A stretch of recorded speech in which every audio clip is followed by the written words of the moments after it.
Hello everybody, Mars here, the golf professional at Select Park Golf Club.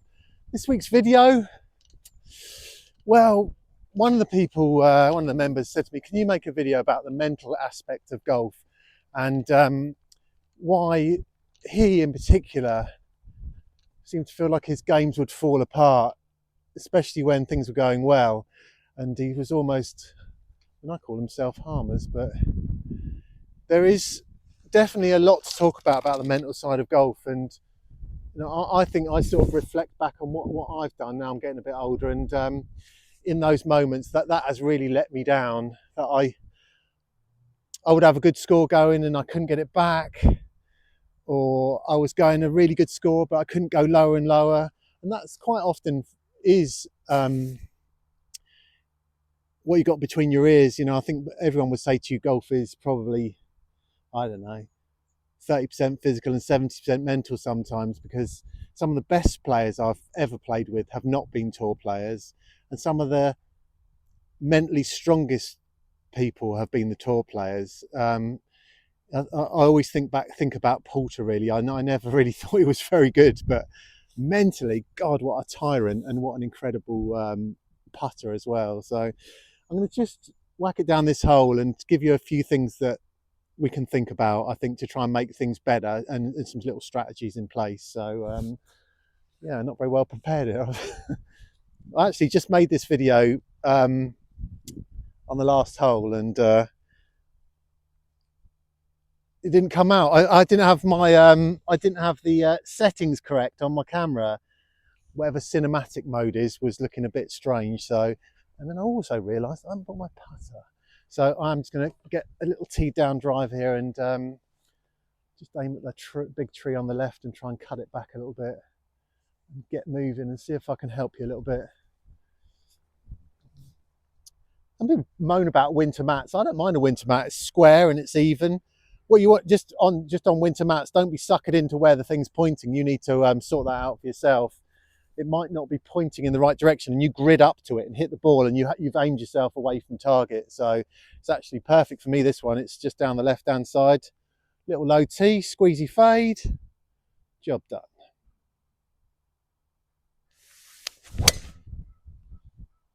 That'll do me. I keep saying today when I'm playing the simulator, it's right off the bottom of the club, Dave, right off the bottom of the club. That one is right off the bottom of the club, but it still seems to go all right. Not super long, but in the right place. Anyway, let's go.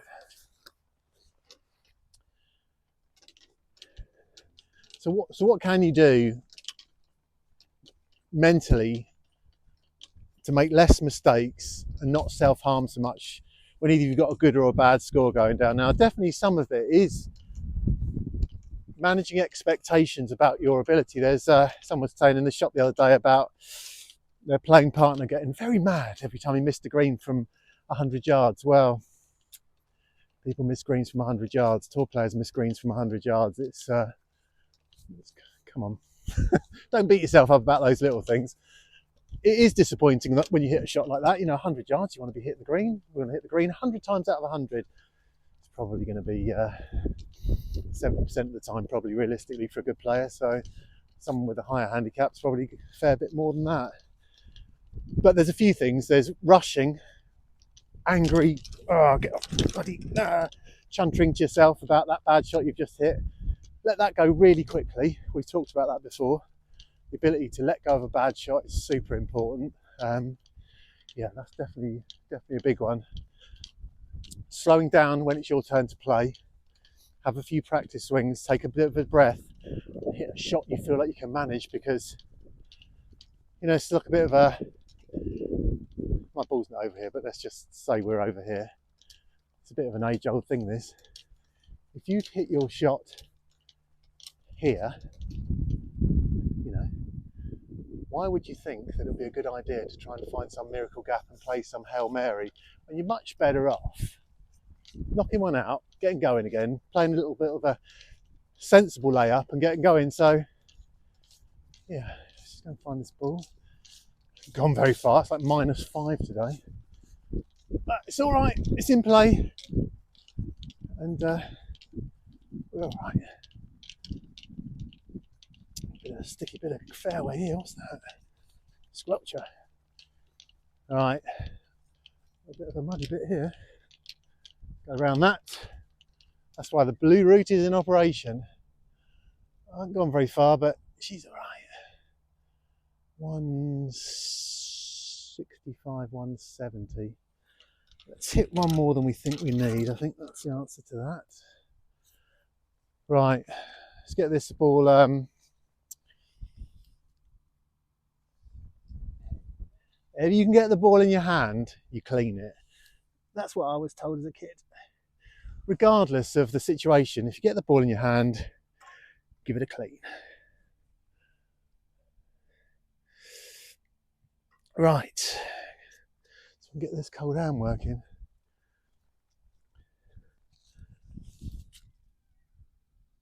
So let's just talk about what we talked about a second ago. Say I've got a terrible score. I'm having a nightmare. But I've got a drive away, and I just need to calm things down now and just take your time over this shot. Have a couple of practice swings, and then go for it. Don't rush into it in a mad, frenzied state and have a lash, because that is never working. Never working. Right. Little upslope. I think this is going to draw a bit, so I'm going to give it a little bit more to the right. Wind's picked up. Where's that come from?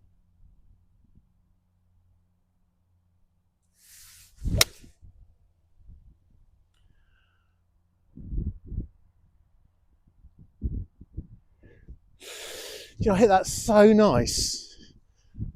So nice. It's not quite in the right place, but I hit it good.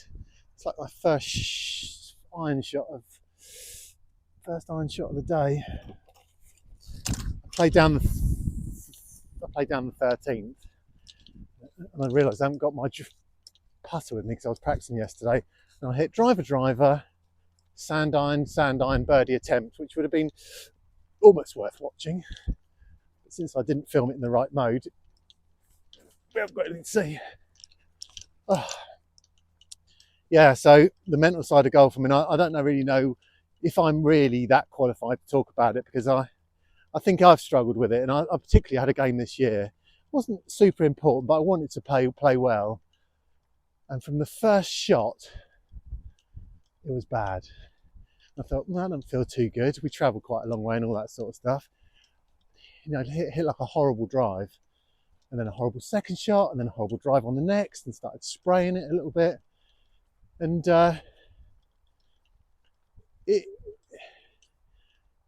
it's not dramatic to say. I think it took me a few weeks to get over that, because I thought about it a lot, about how terrible I was, and I came straight back and practiced, and my golf was fine.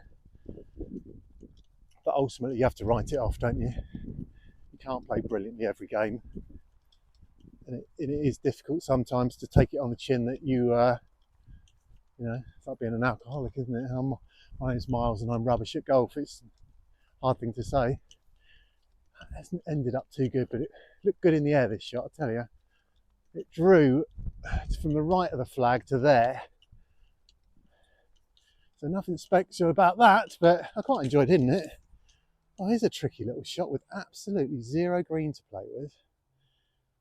Borderline illegal flag. I need to have a quick peep at that lie before I decide what else to do, because that's pretty mean. Sitting down in a little depression. So when you look at a shot like that, you think, right, what I don't want to do is sort of fluff it and have another chip. So if I go 6 feet past, that's the more sensible thing to do. So just go sand iron and try and hit a landing spot.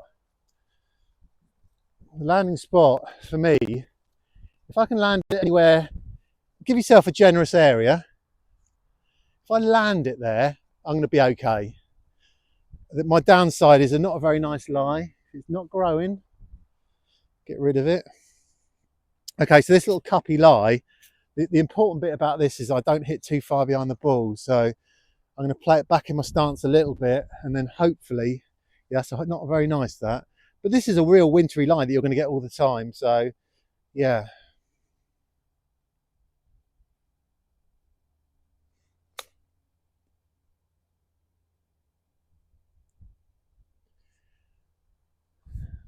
It's all right, wasn't it? It took me by surprise. That would have been nice to hold that. Yeah, mental side of golf. Work on yourself, probably, is probably what I was told once. Don't work on the mental side of golf on the course. Work on yourself. You know, like, do you get angry behind the wheel of a car? Do you, you know, you need to, if you're one of them hot-headed people, you're going to be like that, I guess. So, but it is challenging, and I think we all need to keep practicing. And the best way to get better at this is just to improve your golf, so you're just more and more consistent, and then you can accept these little things and you can get over them. And like, I've played that hole down there, okay tee shot. I mean, I did flush that 7-iron, just drew a bit too much, and I've just played it. I could have got out, the whole thing would have been just like a lovely little tap-in birdie. So there you go. I think I'm going to play one more hole and go in because it's such a nice day. So, okay. Not sure about this video, but I'll put it out because I've got a few days in America next week, so there won't be any other video. So it's this. If you don't see this video, no one's seen it. Okay, see you all next week, the week after. Apologies. Bye. So you can see it from this swing here that Ian has corrected his backswing position.